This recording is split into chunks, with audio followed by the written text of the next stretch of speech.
Now we are in the entrance hall. Here is on the left side bathroom with shower, and here is toilet. Everything is completely new, reconstructed. Nobody lived here after reconstruction. So the flat is 2+1, so 2 bedrooms which are separate, plus 1 small bedroom which could be used as guest room.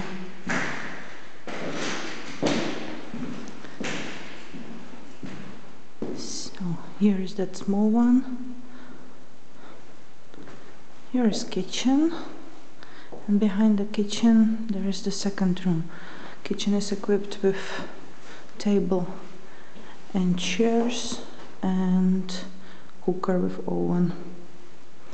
Here is a small storing room for anything, for example potatoes.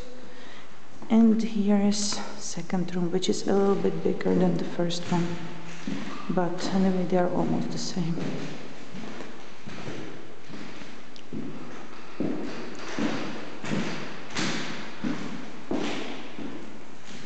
And back to the kitchen, and there's an entrance door, and that's all.